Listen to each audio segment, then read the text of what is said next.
नमस्कार व्यूअर्स, मैं हूं अमीश देवगन और आप देख रहे हैं सीएनबीसी आवाज पर टक्कर। मोहब्बत की दुकान की फ्रेंचाइजी वाले राहुल गांधी इन दिनों काफी एक्टिव हैं। पहले सैन फ्रांसिस्को में और अब स्टैनफोर्ड यूनिवर्सिटी में राहुल गांधी का कार्यक्रम हुआ, जहां उन्होंने एक बार फिर सरकार और पीएम मोदी का विरोध करते हुए देश को कोसना शुरू कर दिया। यह उनका पुराना राग है। राहुल गांधी ने कहा कि देश में कोई भी संस्था आजाद नहीं है, सब मोदी सरकार के शिकंजे में है। राहुल गांधी ने खुद की सांसदी जाने पर भी हैरानी जताई। शायद वो भूल गए कि उन्हें कोर्ट ने गुनहगार ठहराया है और हाई कोर्ट ने भी राहत। इसके बाद राहुल गांधी को चीन याद आ गया और देश की वीर सेना के स्टैंड के उलट उन्होंने विदेश में दावा कर दिया। चीन ने भारत के हिस्से पर कब्जा जमाया हुआ है। हालांकि वो अक्साई चिन्ह पर कभी कुछ नहीं बोलते हैं। जो काम राहुल गांधी विदेश में कर रहे हैं, देश में नसीरुद्दीन शाह वही काम उन्होंने शुरू कर दिया है। एक इंटरव्यू में नसीरुद्दीन शाह ने कहा कि भारत के नाजी जर्मनी जैसा हो गया है। लेकिन आज सबसे बड़ा सवाल है कि देश की बदनामी से क्या वोट की बरसात होती है? क्या मोदी का विरोध अब देश का विरोध होता जा रहा है? आज सीएनबीसी आवाज पर इसी विषय पर होगी सीएनबीसी आवाज के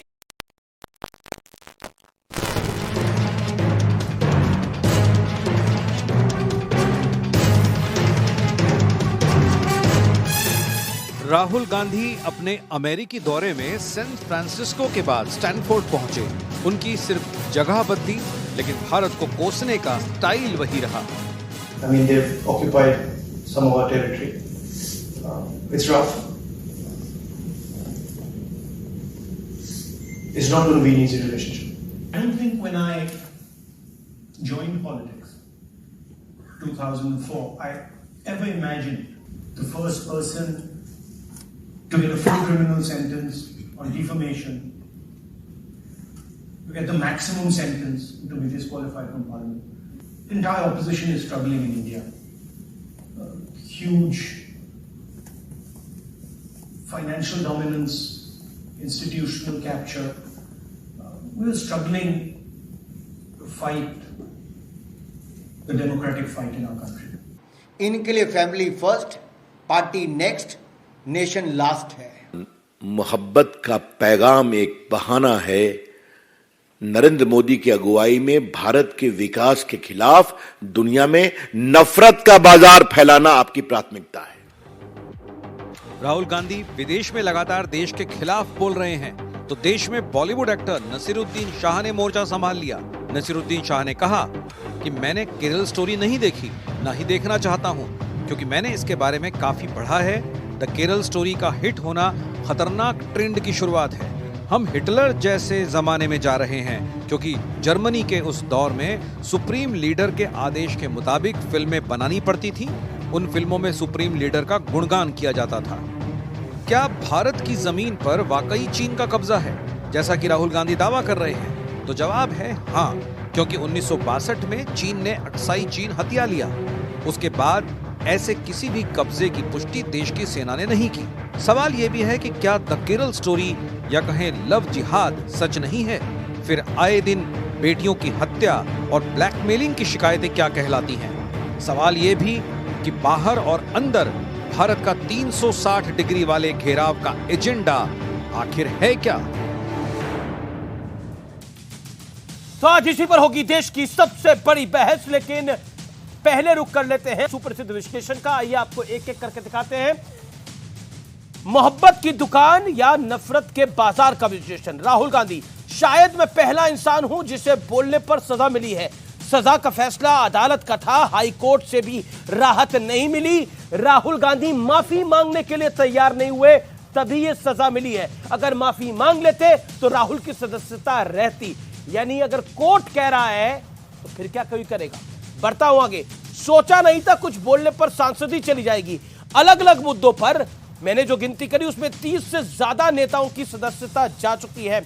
इसमें जो प्रमुख नेता हैं, आला नेता हैं, उनके लालू यादव, जयललिता, आजम खान, ये तरीके के नेता हैं। देश की कोई भी संस्था आजादी से काम नहीं कर रही है। कांग्रेस जीते तो इलेक्शन कमीशन भी सही है, ईवीएम भी ठीक है, हारे तो सब गलत कैसे हो जाता है। हमारे देश में संस्थाएं किसी और के हाथ में हैं। सुप्रीम कोर्ट, ईडी और सीबीआई सभी सिर्फ संविधान के हाथ में है। सुप्रीम कोर्ट ने हाल फिलहाल में पवन खेड़ा को बेल दी थी। आप सोचिए, सुप्रीम कोर्ट का सरकार के हाथ में है। बढ़ता हूं मैं आगे। चीन ने हमारे कुछ क्षेत्रों पर कब्जा कर रखा है, राहुल गांधी ने कहा। हां, यह बात बिल्कुल सही है कि चीन ने भारत के कुछ क्षेत्रों पर कब्जा कर रखा है, लेकिन 1962 में अक्सई चीन पर कब्जा था। पंडित नेहरू की सरकार देखती रह गई थी, कांग्रेस की सरकार थी 1962 के अंदर। मैं बढ़ता हूं आगे। असल मुद्दे महंगाई, बेरोजगारी, शिक्षा का अधिकार है।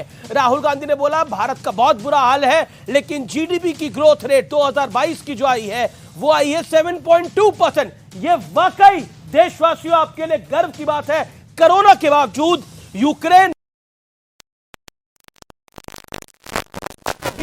हम खड़े हैं, यानी कुल मिलाकर तूफान आया हुआ है, लेकिन हमारा जहाज मुस्तैदी से चल रहा है। यह उसका प्राइम एग्जांपल है। मैं बढ़ता हूं बड़े सवाल की तरफ। बड़ा सवाल क्या है? मोदी सरकार को घेरने के चक्कर में राहुल गांधी क्या देश का अपमान कर रहे हैं, जो बीजेपी लगातार आरोप लगा रही है। मेरे साथ कौन कौन जुड़ रहा है इस चर्चा के अंदर? मेरे साथ आज कई मेहमान हैं। मेरे साथ बॉलीवुड के एक्टर शहजाद खान हैं, मेरे साथ कांग्रेस के प्रवक्ता सुरेंद्र राजपूत जी हैं, ललित अंबरदार जी हैं, राजनीतिक विश्लेषक हैं, डॉक्टर अजय आलोक हैं, प्रवक्ता है भारतीय जनता पार्टी के। डॉक्टर अजय आलोक, आप क्या क्या कर रहे हैं? राहुल गांधी कह रहे हैं सब समाप्त हो चुका है भारत के अंदर, सिस्टम समाप्त हो चुके हैं और यहां पर लोकतंत्र भी बचा नहीं है। आप ऐसा क्या कर रहे हैं कि राहुल को मजबूरन अमेरिका में जाके ये सब कुछ गिनाना पड़ रहा है, बताना पड़ रहा है? अमित जी, हम थक गए। थक गए आप? क्यों? हम थक गए समझा के, बोल के। बता रहा हूं, अभी तो लड़ाई बहुत लंबी है। अभी से थक जाएंगे तो कैसे काम चलेगा? कांग्रेस तो तैयार खड़ी है। अरे मुझे सुन तो लीजिए पहले। देखिए, आप भी मुझसे थकने लगे तो हम थक इसलिए गए क्योंकि 2004 से समझाते 2024 आ गया। एक आदमी है जो समझने को तैयार ही नहीं है। डिस्कशन करते करते आपके साथ मुझे कम से कम 50 डिबेट हो गए होंगे कि राहुल गांधी की गलतियों पे हम लोग डिस्कशन करते करते आप भी थक गए होंगे, मैं भी थक गया हूं। लेकिन एक आदमी है जो थकता ही नहीं, उसको बार बार वही गलती करने की आदत है। जो जिलेबी की तरह मुड़ा हुआ हो, उसको सीधा होना ही नहीं है। तो बात करके फायदा क्या है? तो मैं कहूंगा राहुल गांधी की बातें नहीं, मतलब बेसिकली रवीश गांधी की बातों पे अब कुछ कहने को बचा नहीं। अब आप देखिए, इस देश में लोकतंत्र है, लेकिन यहां पे डेमोक्रेसी खत्म हो गई, यहां संस्थाएं खत्म हो गई हैं, यहां सब कुछ खत्म हो गया है। और बगल का एक देश है, वहां सद्भाव है।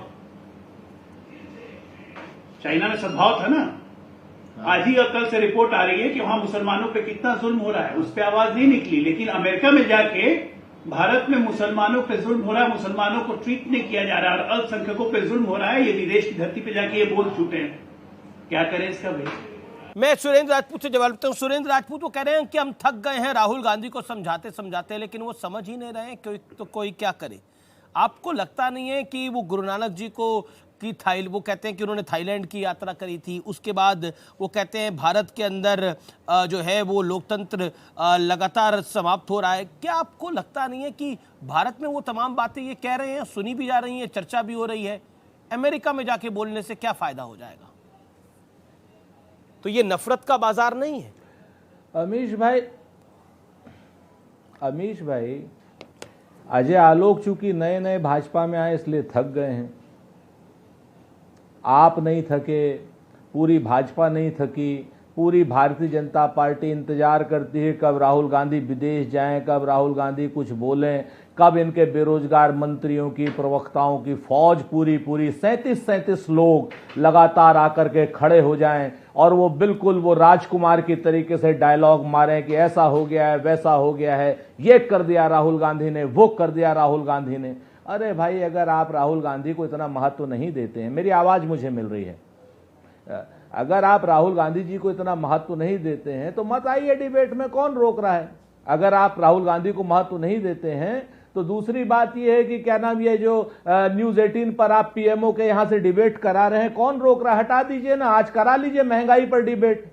करा लीजिए देश की बेटियों पर डिबेट, जो क्या नाम ब्रजभूषण की गिरफ्तारी को लेकर के धरने पर बैठी हैं और अपने मेडल तक वापस कर रही हैं, आभरण अनशन तक की बात कर रही हैं। है हिम्मत तो करा लीजिए डिबेट, क्यों नहीं कराते हैं आप डिबेट? बाकी ज्वलंत मुद्दों पर करा लीजिए। 2 दिन पहले ही चर्चा करी थी उस मुद्दे के ऊपर। रमेश भाई, मैं स्मृति ईरानी से भी सवाल पूछा था, पीयूष गोयल से भी सवाल पूछा था। जी बोलिए। वो स्मृति ईरानी के सवाल तो ये थे ना, स्मृति ईरानी तो एक महिला, क्या नाम है, मादा हाथिन मर गई थी केरल में, उनको पता चला वो वायनाड की में हाथिन मरी थी, दिन भर बैठी थी बाल खोल करके धरने पे, रोज लगातार बयानबाजी कर, लेकिन जब पता चला वायनाड की नहीं थी उसके बाद वो हो गई उसके। लेकिन महिलाओं के किसी मुद्दे पर, चाहे हाथरस का मुद्दा हो, चाहे लखीमपुर का मुद्दा हो, चाहे कहीं का भी मुद्दा हो, पूरे देश की बेटियों का मुद्दा हो, पहलवान बेटियों का मुद्दा हो, उनकी चुप्पी, चुप एकदम, एक शब्द नहीं बोली। सिली सोल वाले क्या बोलेंगे? तो ये शब्द है। अगर आप थक गए हैं अजय आलोक जी, अपनी पार्टी से कहिए कि अपना ये इन मुद्दों पर बहस कराएं और इन मुद्दों पर आए आप हमारे सामने। ठीक है, अजय आलोक के जवाब लेते हैं। ठीक है अजय आलोक, आपके थकने को पकड़ लिया है कांग्रेस। सुन लीजिए सर, सुन लीजिए। ठीक है, आपने बोला अपनी बात को 1.5-2 मिनट रखा, अब उनकी बात को सुनिए। बड़ा मसला है अमित भाई। डॉक्टर अजय नहीं, आपने मुद्दों की बात करी ना, तो मैं मुद्दों पे बता रहा था, लेकिन अब आप जो है मत बोलने दीजिए। डॉक्टर अजय आलोक, ऐसा है, तो मैंने थकने की बात कही कि राहुल गांधी से सिर्फ हम नहीं थके हैं, कांग्रेस पार्टी भी थक गई है। इसलिए सुरेंद्र राजपूत भी इंजॉय कर रहे हैं कि अच्छा हुआ, सजा हो गई, हाईकोर्ट से भी राहत नहीं मिली, अब शायद सजा भी हो जाएगी तो चुनाव नहीं लड़ेंगे, प्रधानमंत्री कैंडिडेट नहीं बनेंगे। इसलिए सुरेंद्र जी ने एक बार भी अमेरिका की चर्चा नहीं की कि राहुल जी ने जो कहा है, देखिए हंस भी रहे सुरेंद्र जी, राहुल जी ने अमेरिका में जो कहा है वो सही कहा है या गलत कहा है, इस पे एक बार भी चर्चा नहीं की। बिल्कुल। अब एक मिनट सुनिए, मेरी भी सुन लीजिए, इतना देर से तो आप बोले लगातार, इतनी देर से आपके मित्र बोलने नहीं दे रहे। राहुल गांधी जी, सुनिए राहुल गांधी जी ऐसे, अच्छा चलिए, आपके हिसाब से तो पीएमओ से उनको निर्देश आता है डिबेट करवाने का, है ना, तो उसी के हिसाब से वो डिबेट करवाते हैं। आपके हिसाब से चले तो दुनिया में तो हर चीज गाड़ी वहीं से चल रही है। आप हाँ बिल्कुल सहमत, आप ही कह रहे हैं। अरे कहां जा रहे हैं आप, इस चक्कर में पड़ गए। उनके अनुसार कांग्रेस के कई नेता पीएमओ से चल रहे हैं, आप नहीं जानते हैं, उनके कई नेता पीएमओ से चल रहे हैं कांग्रेस के अनुसार। ये अपने नेताओं पे शक करते हैं, वर्किंग कमेटी में कहते हैं फोन बंद करके जाइए।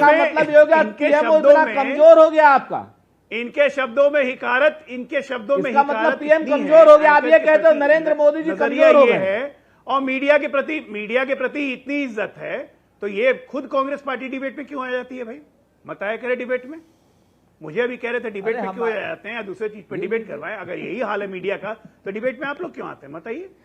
हमारी आवाज गूंज रही है, उसको बोल दो। ऐसा तो नहीं कहा है, लेकिन आगे बात अलग है सुरेंद्र जी। बात यह है कि देश की लगातार बेइज्जती कर रहा है ये इंसान, ये देश पे बोझ हो गया है। आप ये बताइए, गलत बात, आप भगवान को कंपेयर करेंगे? मेरा स्ट्रॉन्ग ऑब्जेक्शन है, नरेंद्र मोदी जी को भगवान से कंपेयर किया। एक मिनट, बोझ हो गए आप, भगवान से भी ज्यादा बोझ हो गए नरेंद्र मोदी, ये कहीं से सही था? हो गई है भाजपा, ये कहीं से सही था हाँ या ना? एक मिनट, ये कहीं से सही था हाँ या ना? क्या राहुल गांधी की कभी हिम्मत होगी किसी व्यक्ति को अल्लाह से कंपेयर कर दें? क्या राहुल गांधी की कभी हिम्मत होगी किसी व्यक्ति को जीसस क्राइस्ट से कंपेयर कर दें? मतलब ही अल्लाह है। आपको बिल्कुल हिंदू संस्कृति और हिंदू सभ्यता से नफरत क्यों है? सेंगोल के सामने प्रधानमंत्री जी दंडवत प्रणाम कर रहे थे, उसका आपने मजाक उड़ाया। एक मिनट, उसका आपने मजाक उड़ाया। राहुल गांधी ने क्या सही किया? सेंगोल जो सत्ता हस्तांतरण की चीज है, जिसके हिसाब से देश को चलना चाहिए, जो हमारी भारतीय परंपरा की रीत है, कभी सत्ता हस्तांतरण का प्रतीक इन सब बातों को आप क्या एक्सेप्ट करते हैं? सेंगोल सत्ता हस्तांतरण का प्रतीक था, और उसी के शस्त्रास्त्र के हिसाब से हिंदुस्तान चलता था। चोला से एक सेकंड, क्या बोल रहे हैं आप सुरेंद्र जी? आप क्या कह रहे हैं? सेंगोल सत्ता हस्तांतरण का प्रतीक नहीं था, हमारा संविधान था। 47 में आजादी मिली, हमारा संविधान कब आया? हमारा संविधान 1947 में था क्या? भारत को संविधान डॉक्टर बी.आर. अम्बेडकर ने कब दिया? आप उतावलेपन में क्या बात बोल रहे हैं? भारत का संविधान हस्तांतरण का हिस्सा था, कैसे हो गया? जब वो संविधान बना ही नहीं था तो हिस्सा कैसे हो गया? जब वो संविधान हिस्सा ही नहीं था तो वो प्रतीक कैसे हो गया? पॉइंट ये है, हस्तांतरण का भारतीय समाज, भारत सरकार का कभी प्रतीक नहीं था, और जिस दिन से संविधान आ गया उस दिन से हमारा संविधान की किताब सत्ता हस्तांतरण की प्रतीक थी। तो पंडित नेहरू ने क्यों ली थी ये? सिंगोल ने कभी तो भी पंडित नेहरू ने क्यों ली थी ये? अरे 500 से ज्यादा प्रतीक चिन्ह पंडित नेहरू ने लिए थे। प्रतीक चिन्ह सारे के सारे अभिलेखागार ठीक में है, सुरक्षित। आपने बोला प्रतीक चिन्ह था। हाँ। तो ये आनंद भवन में क्या कह के रखा हुआ था? Walking stick of Pandit Nehru. वहां पर ये कह के क्यों रखा था walking stick of Pandit Nehru? अगर पंडित नेहरू की ये वॉकिंग स्टिक थी तो उसका मजाक उड़ाना सही है। राहुल जी के परनाना लगे पंडित नेहरू, तो अपने परनाना की वॉकिंग स्टिक का मजाक उड़ाना जायज है? आपको लगता है आप उड़ाएंगे ऐसे, या मैं उड़ाऊंगा ऐसे? मैं दो बातें बहुत स्पष्ट कहता हूं अमीश देवगन, आप जैसे प्रतिष्ठित पत्रकार के मुंह से सफेद झूठ अच्छा नहीं लगता। पहली बात, वो आनंद भवन में नहीं था, राजकीय अभिलेखागार में था। आपको ये माफी मांगनी चाहिए देश से। ये मिस इन्फॉर्मेशन। इलाहाबाद म्यूजियम में था, इलाहाबाद म्यूजियम में था, उससे पहले आनंद भवन में था। हाँ। उससे पहले आनंद भवन में था?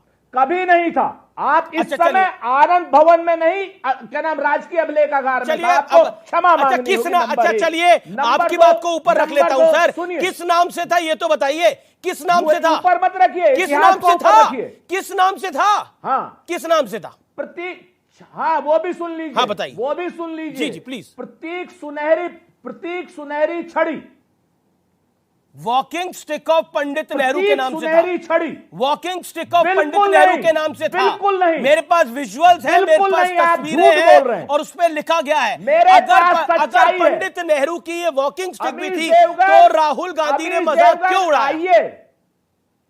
बिल्कुल। अब किसी क्या नाम, नेहरू जी राजदंड को, जो चोल राज के हैं, जो चोला राज का राजदंड हो सकता है, वो नेहरू जी की क्या नाम छड़ी हो ही नहीं सकती, क्योंकि नेहरू जी सबका सम्मान करते थे। आप लोग झूठे हैं, झूठ बोलते हैं और इतना झूठ बोलते हैं और विषयांतर करते हैं, और जब आप फंस जाते हैं